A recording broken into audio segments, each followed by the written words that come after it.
हिजो शक्ति केन्द्र कहाँ थियो? अमेरिका र युरोप थियो। र अब अहिले त्यो शक्ति केन्द्र कहाँ सर्दैछ त भन्दाखेरि एसियामा किन आउँदैछ। र एसियामा कुन कारणले आउँदैछ? चीन र के भनेदेखि भारत चाहिँ को अर्थतन्त्र, अर्को के भनेदेखि सामरिक शक्ति, विभिन्न कारणले गर्दाखेरि अब शक्ति केन्द्र एसिया बन्दैछ। बन्ने हुनाले यसलाई के भने चीन र भारतको बिचको अन्डरस्ट्यान्डिङ हुन सकेन, उनीहरूको बिचमा द्वन्द्व भयो, झगडा भयो, युद्ध भयो भने यो सम्भावना अन्त्य हुन्छ। यसलाई बचाउनु पर्छ भन्ने कुरामा भारतीय प्रधानमन्त्री मोदीको नि त्यो सोच देखिन्छ। चिनिया के अरे राष्ट्रपति सी जिनपिङ पनि देखिन्छ। तर के छ भने अहिले भारतभित्रको के भनेदेखि एउटा पश्चिमा परस्त शक्ति आर्मीमा पनि छ, त्यो अहिलेको भाजपा नेतृत्वभित्र पनि छ, त्यहाँको बुद्धिजीवीहरू पनि छ। तपाईँ देख्नुहुन्न कसरी के भने त्यहाँको मिडियाहरूले के भनेदेखि चीनको विरुद्ध के भने आगो खोल्छ, ओगल्दैन, कस्तो कुरा गर्छ भने त्यहाँ के भने पश्चिमाहरूद्वारा पालित पोलिस नियन्त्रित के भने त्यहाँको के भने सुरक्षा निकायहरू, त्यहाँको के भनेदेखि बुद्धिजीवीहरू, यो भाजपाका राजनीतिक नेतृत्वहरू त के लागिरहेका छन् भने अमेरिकन रणनीति अनुसार भारतसँग के भने युद्ध, चीनसँग युद्ध गराउने पक्षमा। फेरि अमेरिकनको त्यो कुरा के हो भने भारत र चीनलाई के बिचमा झगडा गर्न सकेन, दुईटा मिले भने त आफ्नो संसारको एक नम्बर शक्ति केन्द्र त जान्छ।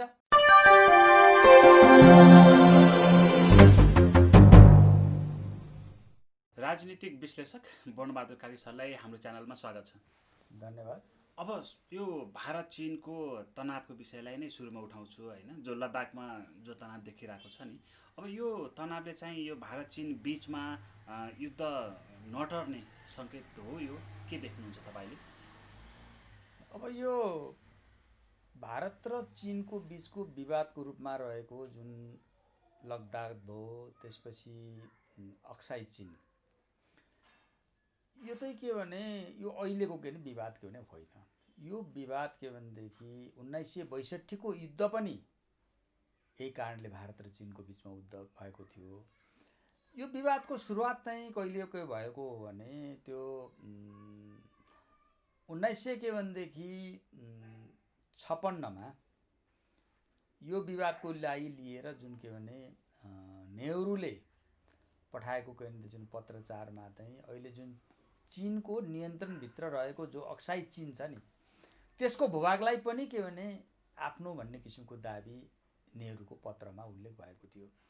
र त्यसको जवाबमा चाहिँ तत्कालीन अवस्थामा चाउ एन लाईले चाहिँ त्यो होइन, हामी त्यो कुरालाई के भने मान्दैनौँ, अक्साई चीन भनेको के भने चीनको हो भन्ने किसिमको चीनको के भने दाबी रहेको। त्यति बेला चाउ एन लाईको के भनेदेखि उसमा आएको थियो।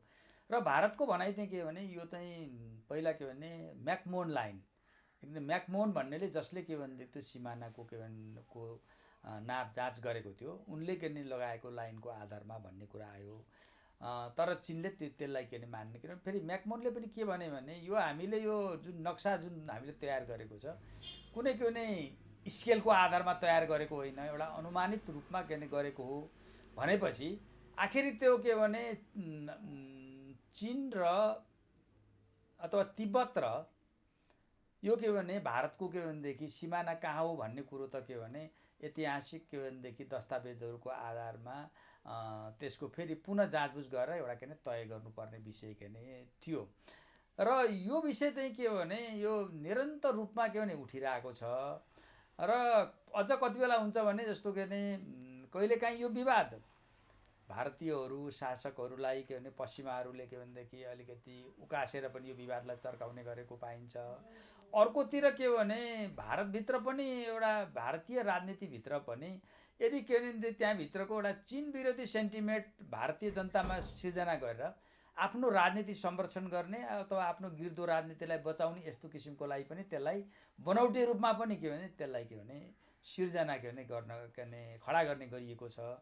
अब अहिले आएर त्यो इस्यु फेरि पनि के भनेदेखि एउटा इस्युको रूपमा बनेको छ। र अब अहिले त के छ भने चिनिया के भनेदेखि सैनिकहरू पनि त्यहाँ अहिले के अरे अक्साई चीनमा को आफ्नो के भने बोर्डरमा के भने आएर के भने बसेको स्थिति छ। त्यस्तै गरेर भारतीय के भनेदेखि सेनाहरू पनि लद्दाखमा गएर थुप्रिएको के भने अवस्थामा छ। र त्यही क्षेत्रमा के भनेदेखि अस्ति यही विवादलाई लिएर के भनेदेखि 20 जना भारतीय के भने सेनाहरू के भनेदेखि मारिए। अझ अहिले यो के नै एउटा त्यहीँले बडा संवेदनशील के रहेको छ भने अहिले त्यो क्षेत्रमा एउटा भएको चाहिँ के रहेछ भने वास्तवमा चिनको जुन अक्साई चिनको सिमाना जुन तिब्बत अन्तर्गत रहेको छ त्यो कहाँसम्म लद्दाखको कहाँसम्म हो भन्ने र लद्दाखको सिमाना कहाँसम्म हो भन्ने कुरो के हो भने विवाद केन्द्रदेखि चल्दै आएकोमा दुवै देशकाले चाहिँ एउटा के भनेदेखि सहमति के गरेका छन् भने जसलाई एक्चुअली लाइन अफ कन्ट्रोल जसको के भनेदेखि स्वामित्वमा रहेको छ त्यो भन्दा बाहिर के नै नजाने त्यो भित्र मात्रै बस्ने भन्ने उनीहरूको सहमति र दोस्रो सहमति भनेको चाहिँ त्यो क्षेत्रमा हतियार चाहिँ प्रयोग नगर्ने हातसम्म प्रयोग गर्ने होइन हतियार चाहिँ प्रयोग नगर्ने भन्ने उनीहरूको सहमति भएको यो के भने भएको आज के भने 40औं वर्षपछि हिजो अस्तिको दिन मात्रै भारतले एउटा के गरिदियो त भन्दाखेरि त्यहाँ के भनेदेखि ब्ल्याङ्क फायर गरिदियो हतियार प्रयोग गरिदियो त्यो हतियार प्रयोग गरेकोमा अहिले चिनले के भने धेरै तीव्र आज त के 40औं वर्षदेखि के भनेदेखि त्यो एक्चुअली लाइन अफ कन्ट्रोलमा हतियार प्रयोग नगर्ने भनेकोमा त्यसको उल्लङ्घन चाहिँ भारतले गर्यो भनेर अहिले के भने यदि यस्तै हो भने हामी पनि यसको जवाब दिन्छौँ भन्ने किसिमले चीन पनि अहिले के भने आक्रोशित रूपमा प्रस्तुत भएको छ र यसले के देखाउँछ भने यदि दुवै देशका नेताहरूले बुद्धिमत्तापूर्ण परिस्थितिलाई ट्याकल गर्न सकेनन् भने युद्ध हुने सम्भावनालाई पनि नकार्न के सकिँदैन। अब यो भारत चीनको हैन यो जस्तो यो लडाइँले नि अब यो क्षेत्रको शान्ति स्थिरता विकासमा चाहिँ कस्तो प्रभाव पार्ने देख्नुहुन्छ? अब हेर्नुहोस् अब तपाईँ हेर्नुहोस् एसियामा अथवा के दक्षिण एसियामा चीन र भारत भनेको के भनेदेखि ठुलो जनसङ्ख्या भएको सैनिक पनि ठुलो शक्ति भएको आर्थिक पनि ठुलो शक्ति भएको देशहरू पनि हुन् र अहिले के भने विश्वको शक्ति केन्द्र पनि के बन्दैछ एसिया बन्दैछ। एसिया कुन कारणले बन्दैछ त भन्दाखेरि एसियाभित्र अहिले चीन र भारत छन् भएको हुनाले केही गरेर यति ठुला शक्ति राष्ट्रहरूको बिचमा युद्ध भयो भने त्यसले दुवै देशमा त ठुलो क्षति त पुर्याउँछ त्यो क्षतिमध्ये के भने सबभन्दा बढी क्षति इन्डियालाई कति हुने चिनलाई कति हुने एउटा के कुरा होला तर क्षति त उनीहरूलाई पनि हुन्छ। त्यसको साथै के हो भने ठुला देशहरूको बिचको युद्ध हुँदाखेरि त्यसले यो क्षेत्रको अर्थतन्त्र राजनीति शान्ति सुव्यवस्थामा ठुलो खलल पुर्याउने के भनेदेखि सम्भावना हो। त्यसकारण यो अहिले लद्दाख क्षेत्रमा अथवा के अस्काई चीन क्षेत्रमा चीन र भारतभित्र के भनेदेखि बिचमा जो युद्ध हुने सम्भावना के भनेदेखि बढ्दै गएको छ यो के भनेदेखि दक्षिण एसियाको लागि विश्वको लागि पनि यो के भने धेरै चिन्ताको के भनेदेखि विषय हो। अब फेरि अर्को कुरा तपाईँ भन्नुहुन्छ यो विषयमा अहिले किन यो विषयमा चाहिँ बढी गएर भारतीयहरू युद्धको लागि के भनेदेखि वातावरण बनाउन खोजिरहेका छन् उनीहरू किन युद्धको लागि के भने अलिकति आक्रमणक पुग्ने भएर आइरहेका छन् भन्ने कुरा सम्बन्धमा यहाँ अलिक एउटा विचार गर्नुपर्छ भने जस्तो तिब्बतको सम्बन्धमा अमेरिकी लगायतका पश्चिमा राष्ट्रहरूको भनाइ के रहेको छ भने तिब्बत भनेको चीनको एउटा के भनेदेखि आफ्नो अङ्ग होइन पछि चीनले के भनेदेखि कब्जा गरेर आफ्नो बनाएको हो यो चीनको के भनेदेखि अभिन्न अङ्ग होइन भन्ने अमेरिकन लगायतका पश्चिमी राष्ट्रहरूको यो भनाइ नै रहेको छ। अब तर इतिहासलाई भारत के भने चीन के भनिरहेको छ भने यो त हाम्रो ऐतिहासिक कालदेखि नै तिब्बत भनेको त चीन अन्तर्गतको देश हो चीनको नियन्त्रण अन्तर्गत रहेको देश हो भनेको छ। इतिहासले पनि अब हेर्दाखेरि के देखिन्छ भने परापूर्व कालदेखि नै तिब्बत भनेको चीनको के नै अधीनस्थ देखिन्छ। तपाईँले हेर्नुहोस् नेपालले पनि तिब्बतसँग धेरै पटक युद्ध गरेको छ। त्यो सबै युद्ध हुँदाखेरि त्यो सन्धि गराउने युद्धमा सहभागी हुने सबैमा के भने चीनको के देखिन्छ सहभागिता दिन्छ। त्यसले पनि के देखिन्छ भने तिब्बत भनेको चीनको एउटा स्वतन्त्र कुनै अलग्गै देश भएको इतिहास भएको होइन यो के हो भने चीनकै एउटा के अभिन्न अङ्गको रूपमा के भनेदेखि रहेको के देश हो। अब यो जुन तपाईँले भन्नुहोस् लद्दाखको र के अक्साई चीनको जुन कुरा अहिले आइरहेको छ त्यो वास्तवमा लद्दाखसम्म पहिला तिब्बतकै भूमि हो। त्यो लद्दाखसम्म तिब्बत अक्साई चीन मात्रै होइन लद्दाख पनि पहिला कसको थियो भने तिब्बत अन्तर्गत नै थियो। तिब्बत अन्तर्गत रहेको थियो भनेको त चीनकै अन्तर्गत थियो तर त्यहाँ के हो भनेदेखि पहिला त्यहाँ चाहिँ के भने जब के भने तिब्बतीन साम्राज्यवाद टुट्यो नि, कमजोर भयो। कमजोर भइसकेपछि तिब्बतभित्रकै के भनेदेखि रजौटाहरूले त्यहाँ के भने त्यो लद्दाखमा सीमा के भने अक्साई चीन लद्दाखमा के भने स्वतन्त्र राष्ट्र बनाए। त्यो स्वतन्त्र राष्ट्र बनाउने को त तिब्बतीय मूलका राजाहरू थिए। त्यसपछि आएपछि तिब्बती मूल आइसकेपछि फेरि मुस्लिमहरूले आक्रमण गर्यो, मुस्लिमहरूले गरे। मुस्लिमपछि फेरि के भनेदेखि अर्को के भनेदेखि शासकहरू त्यहाँ शासन गरे। पछि आएर के भने इन्डियामा ब्रिटिस आइसकेपछि त्यो कहाँ अन्तर्गत पर्यो राखियो भने त्यसलाई चाहिँ काश्मीर अन्तर्गत के भनेदेखि राखिएको कुरा हो। तर अहिले पनि एउटा चाहिँ के भन्दै आएको छ भने चीन भन्छ अहिले उसले अक्साई चीन चाहिँ मेरो भनिरहेको छ। अक्साई चीनको केही भूभाग के भनेदेखि भारततिर छ भन्ने उनको कुरा आएको छ। अब भारत भनिरहेको छ के भने अक्साई चीनमा पनि मेरो पर्छ भन्ने किसिमको उसको के भने दाबी के भनेदेखि रहँदै आएको छ। तर यसरी हेर्दाखेरि चाहिँ के देखिन्छ भने त्यहाँ ऐतिहासिक कालदेखिका एउटा घटनाक्रमहरू अथवा के भने दस्तावेजलाई के भने हेर्दाखेरि चाहिँ अक्साई चीन चाहिँ तिब्बतकै के भनेदेखि भूभाग हो र त्यो लद्दाख भनेको चाहिँ पछि ब्रिटिस कालमा ब्रिटिसहरू अन्तर्गत के भनेदेखि गयो, विभिन्न शासकहरू हुँदै भन्ने कुरो देखिन्छ। अब यो विषयमा यो कुरा के भने भारत र चीन दुईटै सिक्का के भनेदेखि शासकहरूले नबुझेको कुरो के होइन। किन होइन भने कि उनीहरूले एउटा कुरा के भने यो के भनेदेखि युद्ध गरिनु हुँदैन भन्ने कुरा दुईटैको मान्यता लिएको छ र उनीहरूको बिचको एउटा सहमतिको कुरा भने एक्चुअली लाइन अफ कन्ट्रोल जसले के भने जति के भने भूभागमा के भने नियन्त्रणमा लिएको छ त्यसैलाई नियन्त्रण रेखा मान्ने है। र भोलि गएर दुवै देशका के भने कार्यदलहरूले विशेषज्ञहरूले जाँच गरेको आधारमा खास के भने सीमारेखा के भने छुट्याउने भन्ने उनीहरूको बिचको 1960को जुन 62को जुन युद्धमा भारत नराम्रै पराजित भयो नि त्यसपछिको के भनेदेखि त्यो समझदारी हो। त्यसपछि आएर हेर्नुहोस् राजीव गान्धी प्रधानमन्त्री हुँदा पनि के भने चीन र भारतको बिचमा अन्डरस्ट्यान्डिङ भएको छ। यसलाई शान्तिपूर्ण रूपले यसलाई समाधान गरिनुपर्छ भनेर नरसिंह रावको बेलामा पनि यसलाई के भनेदेखि त्यही तरिकाले सेटल गर्ने भएको छ। नरसिंह रावको पालामा त यिनीहरू के भने त्यहाँको त्यहाँ त्यो सीमा विवादलाई समाधान गर्ने बेलामा एउटा अन्डरस्ट्यान्डिङ सम्झौतै के भनेदेखि भएको छ। अब अहिले त्यो के भने विवादको विषय बन्नुपर्ने होइन। तर के छ भने अहिले चाहिँ खास गरेर भारतीयहरू चीनसँग कुनै न कुनै किसिमको युद्ध गर्ने मुडमा रहेको भन्ने किसिमको देखिन्छ। कहाँबाट तपाईले यो बाहिरी हस्तक्षेपलाई संकेत गर्न खोज्नु भएको हो म त्यही भन्दैछु। यो चाहिँ के भने युद्ध गर्न के भने चाहन्छ भन्नुहोस् त तपाईँले भन्नुहोस् के भने यो तिब्बतको छेउमा के भनेदेखि तिब्बत भनिछु अरे भुटानको छेउमा के भनेदेखि भारत र चीनको बिचमा झन्डै झन्डै युद्ध भएको थियो नि। त्यो के भूभाग नाथुला भन्ज्याङ साइडतिर त्यो क्षेत्रको त्यो स्पेसल नाम छ। त्यहाँ के भने झन्डै के भनेदेखि युद्ध के भनेदेखि हुन लागिसकेको थियो। युद्ध हुन लागिसकेकोमा पछि गएर के भने दुईटै देशका चिनिया राष्ट्रपति सी जिनपिङ अनि भारतीय प्रधानमन्त्री मोदीको बिचमा एउटा कुराकानी भइसकेपछि पहिलो वुहानमा एउटा वार्ता भयो त्यो सम्बन्धमा।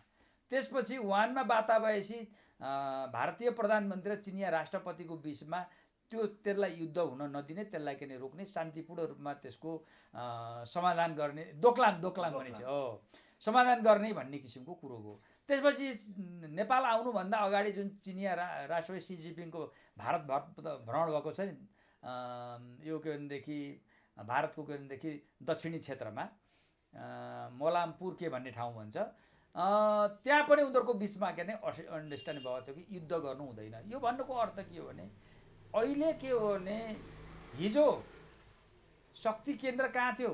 अमेरिका र युरोप थियो र अब अहिले त्यो शक्ति केन्द्र कहाँ सर्दैछ त भन्दाखेरि एसियामा के भने आउँदैछ।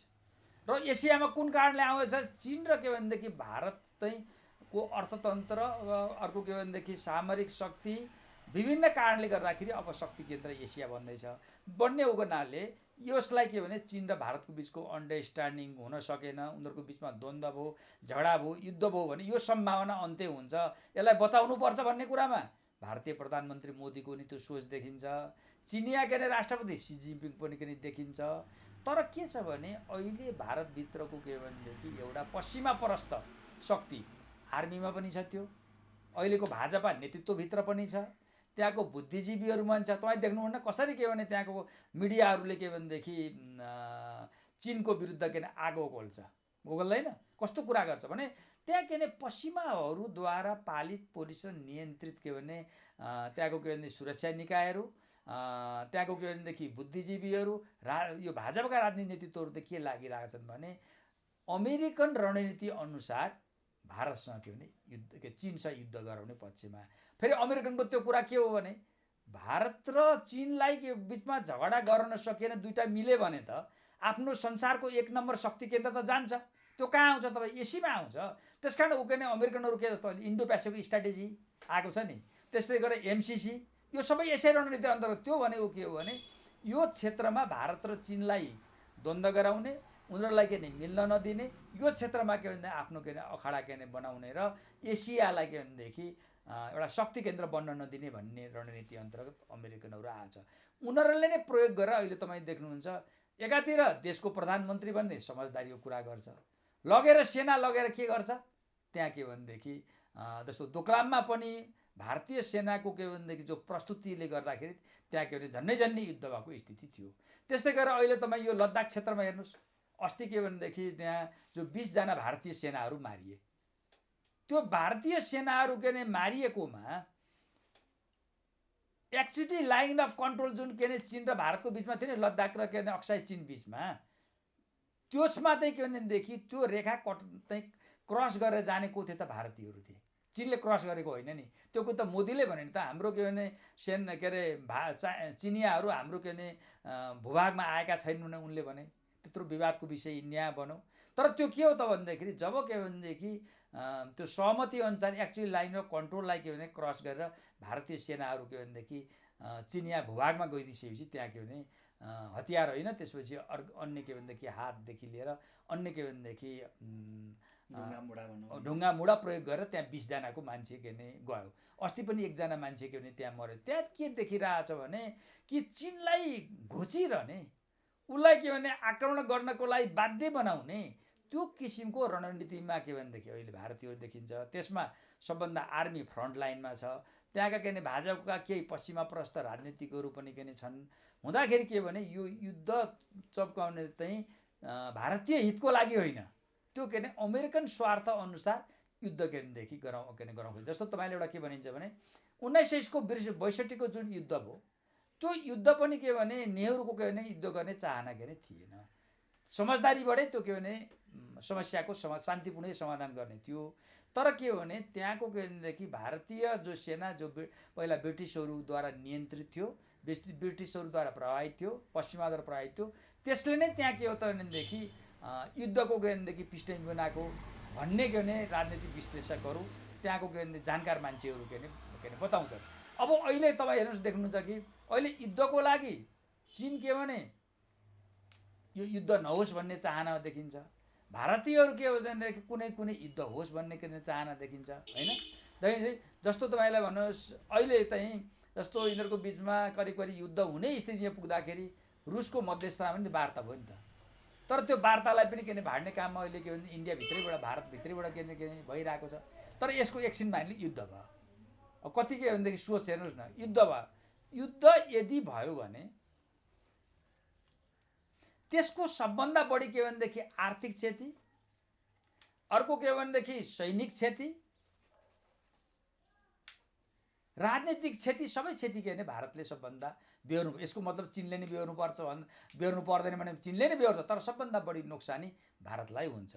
अझ के भने चिनले युद्ध गर्न खोजे पनि भारत के भनेदेखि अहिलेको परिस्थितिमा राष्ट्रिय हितलाई हेरेर ऊ समझदारीमा आउनुपर्ने होइन। तर अहिले के भने राष्ट्रिय हित विपरीत पनि पश्चिमाहरूलाई खुसी पार्नको लागि पश्चिमाहरूको डिजाइन अन्तर्गत त्यहाँका के भने सुरक्षा निकायका के भने केही मानिसहरू, त्यसपछि के भने भाजपाका केही नेताहरू यसरी के भने युद्ध भड्काउन पनि लागेका छन्। अब यो युद्धले भारतलाई होइन यो अहिले थिलथिल परिरहेको अहिले यो कोरोनाको कहरले पनि पीडित छ भारत होइन। उसको जिडिपी पनि एकदमै घटिसकेको छ। अब यो युद्ध गर्ने बेला थिएन भारतले, तर भारत चाहिँ उक्सिराखेको हो कि अरूले उक्साएको हो कि आफै हो होइन। हतियार किन्नमा पनि लागि परेको, बारम्बार रुस गइराख्ने होइन, त्यो त्यहाँको रक्षा मन्त्री, यी सबै घटनाक्रमले चाहिँ अब यो युद्ध नटर्ने हो त होइन। यस्तो छ, यो के भने भारतभित्रको सबै पक्ष होइन, भारतभित्रको के भनेदेखि ब्युरोक्रेसीभित्रका केही मान्छेहरू भए, त्यसपछि के भने भाजपाभित्रका केही मान्छेहरू भए, उनीहरू एउटा के भने पहिलो कुरो त भाजपाभित्र पनि शक्ति सङ्घर्ष छ। मोदीलाई कसरी फेल गराउने, मोदीलाई के भनेदेखि फेल गराउनेतर्फ पनि तीभित्र भाजपाभित्र पनि एउटा के भनेदेखि शक्ति सङ्घर्षको पनि स्थिति छ। हुँदाखेरि त के भने अहिले त यो के भने युद्ध के भने यदि के भने भयो भने त्यसको सबभन्दा ठुलो मार त कसले खप्नुपर्छ? भारतले के भने खप्नुपर्छ। तर त्यो खप्ने पर्दा पर्दै पनि के भने युद्धको लागि के भनेदेखि पश्चिमीहरूको खास गरेर अमेरिकनहरूको उस्कावटमा यी सबै कामहरू के भने भइरहेका छन्। त्यस कारण मलाई लाग्छ खास गरेर चिनियाहरूको कुरा यहाँ भएन, खास गरेर के भने अमेरिकनहरूकोमा के भने भारतीयहरूमा चाहिँ जो के भने युद्ध गर्दाखेरि भारतले ठुलो नोक्सान बेहोर्नुपर्छ, 1962 को युद्धभन्दा बढी के ठुलो नोक्सानी बेहोर्नुपर्छ भन्ने कुरो त्यो राष्ट्रिय हितको विपरीत छ भन्ने सोच्ने जो भारतीयहरू छन्, नेताहरू छन्, त्यहाँको के भने सुरक्षा निकायकामा होलान् र उनीहरूले परिस्थितिलाई नियन्त्रण गरेनन् भने युद्ध हुने सम्भावनालाई इन्कार गर्न सकिँदैन। तर मलाई जहाँसम्म लाग्छ नेतृत्वले यसलाई के भने नियन्त्रण गर्ला। हस्, आफ्नो महत्त्वपूर्ण समय र विचार राखिदिनु त्यसको लागि वर्णबहादुर कार्की सरलाई धेरै धेरै धन्यवाद। धन्यवाद।